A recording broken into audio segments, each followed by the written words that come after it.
Peace. Infinite waters diving deep once again. Much love to all the deep divers out there. Sleep paralysis. What just happened to me? Have you ever woken up at night or in the morning and not been able to move? Almost as if you're in a straitjacket. You're sweating. You got anxiety. You're having a panic attack. And the doorbell goes off. And you're not going to make it. No, you're not. How to move from fear into power. Can I get a hello there? We got a great question that came in. If you've got a question, Instagram us, Infinite Waters, or send it into the website, ralphsmart.com. A woman wrote in saying that yesterday she had a sleep paralysis experience, but she described it as not terrifying, but incredibly powerful and curiously amazing. And then she actually researched it because she didn't know what it was and found out it was sleep paralysis, but then saw how a lot of people, they attached it with a lot of negative connotations.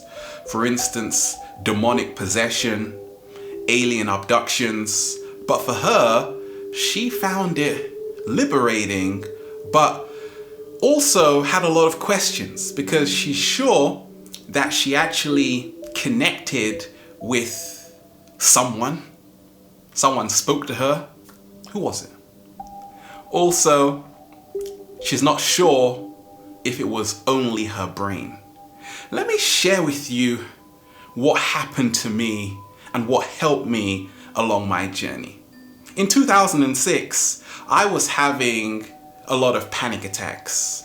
Also, a lot of sleep paralysis. And I was afraid. But I'm here to tell you, if you have sleep paralysis, do not, I repeat, don't worry about it. You've got nothing to worry about. Now, why does it happen? Let's go to the science. Now, the science tells us sleep paralysis is where people are awake, but they can't move their body. Sometimes they have auditory hallucinations, visual hallucinations, and when you're dreaming, the most amazing dream in the world, you're traveling to all of these countries, you're not paying for it, you're eating all of this amazing food, you're not paying for it, you're dreaming. You are in REM, rapid eye movement. Wonderful. Also, at the same time, you have a process called REM atonia. So the muscles in your body shut down when you're dreaming to prevent you from acting out the dream. Because can you imagine if you were running really fast in your dream and then you were doing it in real life? You wouldn't be in your bed, would you? So the body shuts down, the muscles. But sleep paralysis, scientists say, emanates from a mistiming in the REM atonia.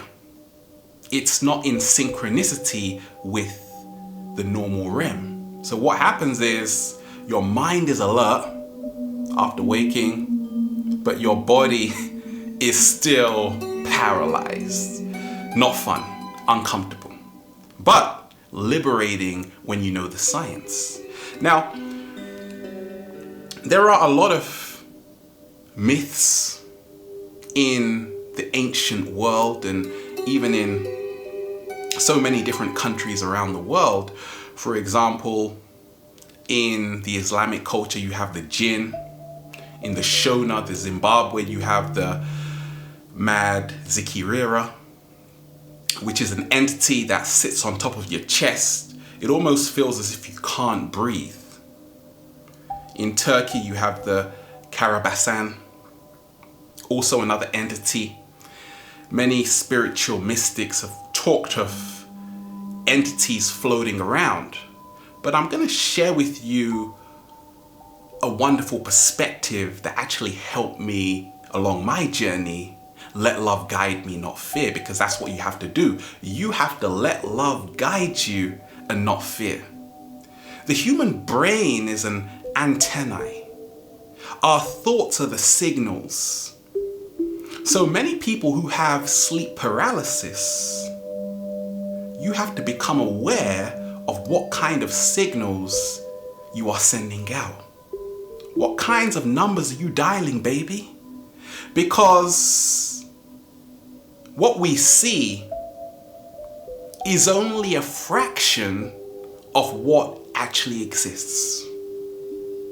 We live in a world of infinite life forms.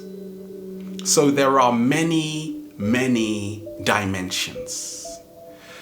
The shamans in the ancient world realize that when we are going from the waking state to the sleep state, we are entering the hypnagogic trance.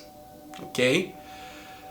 The hypnagogic trance. And now we are going to come across many different entities. Half human, half whatever. Who knows what you're going to meet? But also, you become one with another realm.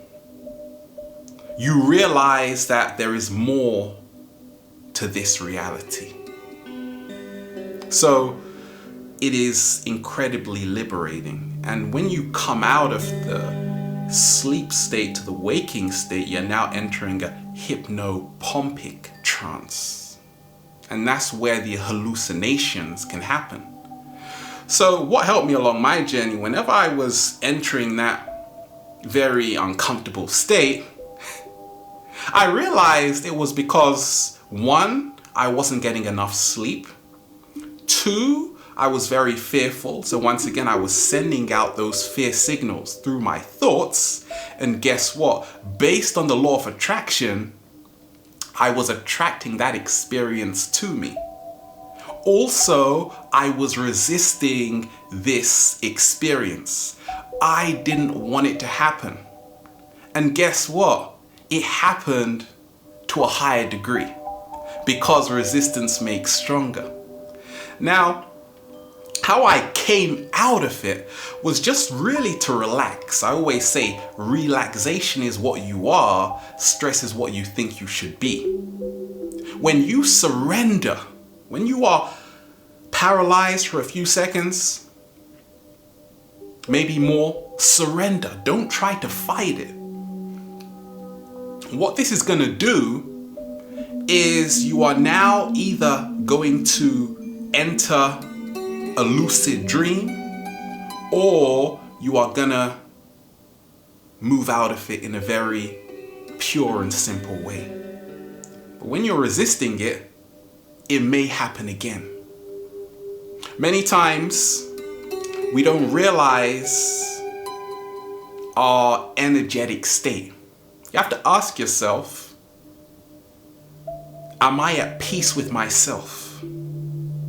Because yes, I've personally experienced different entities, but there is nothing to fear. You have to realize a lot of these entities are archetypes of ourselves, more so unresolved issues. So when I always say the angels and demons are archetypes of ourselves, at night we experience the subconscious. All our repressed feelings and thoughts come to the surface. So yes, many people do see these kinds of beings and they are real. At the same time, we create many of them. I'll come to that later. When I realized that I had to start breathing deep from the base of my spine just to relax, the sleep paralysis, boy, it began to disappear. I embraced it. Because once you embrace what you are most afraid of, it is no longer a fear. Once you oppose what you are afraid of, it now becomes a monster. I am not afraid of any demon or any entity. Why? Because we all have supreme power. Once we stop externalizing our power, once we step into our true power, we realize there is nothing to fear. But once again, many of us, we don't talk about this. But this is affecting 1 in 5 people. Have you experienced it? Let me know. Okay? Because it can be frightening if you don't have the correct tools. Now, Viktor Frankl, a pioneer of logotherapy, he wrote Man's Search for Meaning, great book. He talks of paradoxical intention, and this is what I used to help me deal with it. Okay, paradoxical intention works like this. If you really want to get out of this sleep paralysis, guess what? It's not going to happen, because you're going to create more anxiety. That's going to trigger more fear. That's going to keep you paralyzed. Yeah, you're going to be in bed for a long time. But when you say, actually, I don't care about it. Who cares? I don't mind just being here. I'm on holiday. That paradoxical intention, you surrender, you now slip out of it, or once again, you go into an out-of-body experience, a lucid dream. The ancient Egyptians or Kemites talked about the ka, the life force energy, which leaves the body as we go to sleep. Reducing stress can help. Anxiety. Many of us, we are carrying way too many problems on our shoulders. We are full of fear. We are programming our subconscious mind through images which don't serve us. A lot of people, sometimes I'm counseling them. They're saying, oh my days, I've got all of these nightmares. I say, what are you watching?